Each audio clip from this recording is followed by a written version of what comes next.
ni yasu yanzu hama ashe abin da ya faru kenan. Wallahi hama dai abin da ya faru da ita. Na gaya miki ina zaune a gida aka zo aka gaya min wannan abin tsautsayi da ya faru da yata Alituna shine nace bari in garzayo in bazamo in zo in duba ta. Sannu Alituna kin ji? Sannu Allah ya baki lafiya yan nan. A wannan abu bai yi daɗi ba gaskiya. Sannu Allah ya baki lafiya. Allah ya baki lafiya yan nan.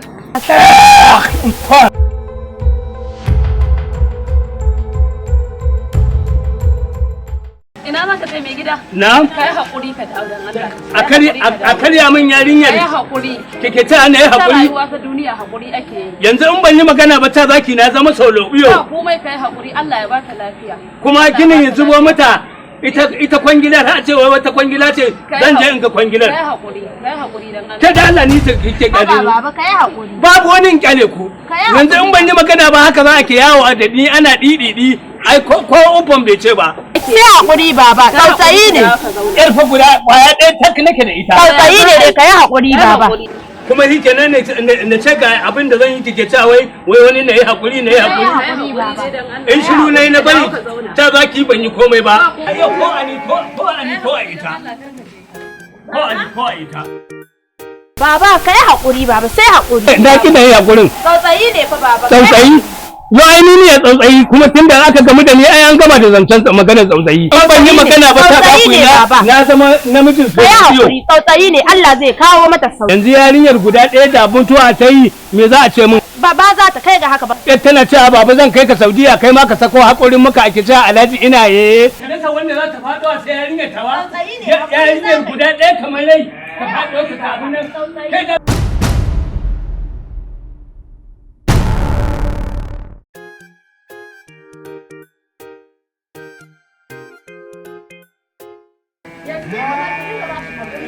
Ya zan yi kin ganna da shi ba yadda ban yi da shi ba tun a ɗaki nake fama da shi ya yi haƙuri kar ya je amma ya ƙi. Sha'anin rayuwa ai haƙuri ake yi. To mun gode wannan abu Allah ya saka da Allah to ya bata lafiya. Amin.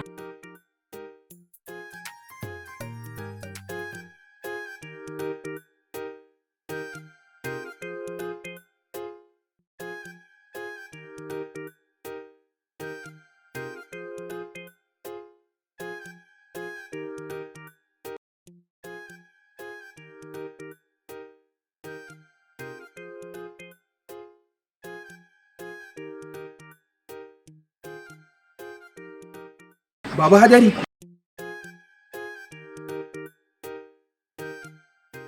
Dan Liti.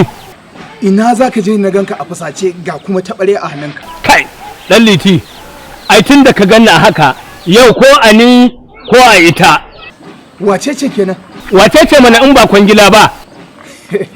Wai kaga wai kwangila ta rasa dan wanda za ta zubowa sai ta zubowa ƴata Alituna a kafa ta karya ta. Yanzu nan odimarsa yake ko rodimarsa shugaban makaranta na yara. Headmaster. Shi ne ya kamun ita a hannun rabe-rabe aka kamun ita gida. Subhanallah. Wai ai gini aka yi kwangila wai shi ne ba a yi ingantacciya ba shi ne ginin ya zubo shi ne ya faɗo a Alituna a ƙafa. To abin da nake gaya maka kenan da Allah ya riga ya sa mun yi ido biyu da ni da kwangilar da ta ga yanda zan sa wannan tabariyar in ragargaje mata kai. Wala baba dare baka rabuwa da abin dariya. Ita kwangilar nan fa ba fa mutum bane fa shi kwangila da kake ji ana faɗa. Kwangila wata aba ce ko wata yarjejeniya ce da gwamnati za ta ɗauka ta bayar idan aiki kenan nake nufi za ta ɗauki aiki ta bayar idan mutum ya gama sai a zo a sallame shi a bashi kuɗin ladarsa. Kamar irin gine-gine da ake yi da asibitoci da waye duk da wasu ayyuka na titina da ake yi shi ne fa ake nufi da kwangila ba mutum bane fa. Ai na ɗauka mutum ne. Yawwa. Ashe kamar a baka aiki ne a yi lada da kai a biya ka ka yi ka gama sai a sallame ka. Kamar yadda na gaya ma. To kai yanzu kwanaki ai wannan makarantar da yake faɗa da mu aka yi zama a ƙofar gidan mai gari har muka nemi alfarma a gurin mai gari da idan gwamnati ta tayi ba da wannan kwangilar ta bawa mutum mai inganci wanda zai je kwangilar ba inganci bisa haƙi da gaskiya naga kana wajen aka yi magana baba hadari ko manta kai gaskiya ne. to yanzu misali da za a ɗauko mutum irin kamar Mustapha mai fulani a bashi wannan kwangilar kana ganin hakan zai faru da hakan bai faru ba.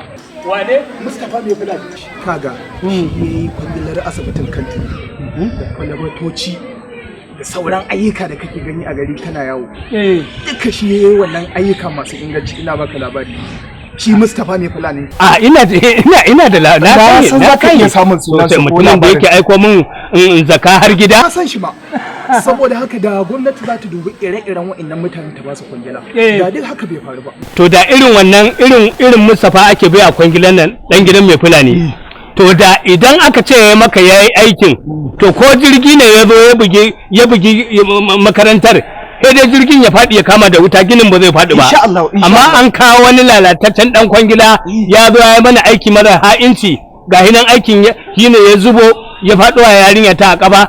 Wannan ƙaton ginin nan na stadiya yake ne ko ne wani ƙaton gini daga kwanaki da ake ruwan sama a ciki maka shiga maka fake ba wani abu to he wannan kwangilar kana ganin ko tsago babu a ciki a jikin wannan gina katangar ingantaccen aiki yake yi baya korafi idan ya zo wajen yin aiki yana sa komai ya ji gaskiya ne yanda inda ya aiki ko jirgi ne ya buga baya faduwa ba to saboda haka ko dan albarkacin sa yanzu kai hakuri ka cire wannan damaran naka da fada tunda Allah ya sa kace shine yake yin wannan aikin to ainihin shikenan na hakura na ije komai ma na hakura mutumin da ko labari ya ji kan cewa Alitini ta karye in bai zo da kansa ba ma zai turo min wani abu na taimako wannan gaskiya ne da Allah ai alamar hakuri ma ai kaga zan tube kayan yakin gida ma zan koma ni ma na barka lafiya ba to madalla sai ka to sai na zo yo yaro mai kirki irin wannan wanda ko labari ya ji kan cewar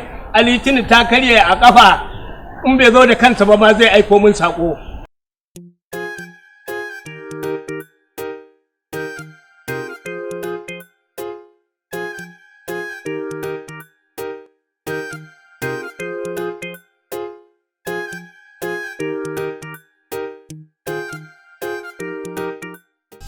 Wannan saƙo ne daga masoyan Alhaji Mustapha mai Fulani.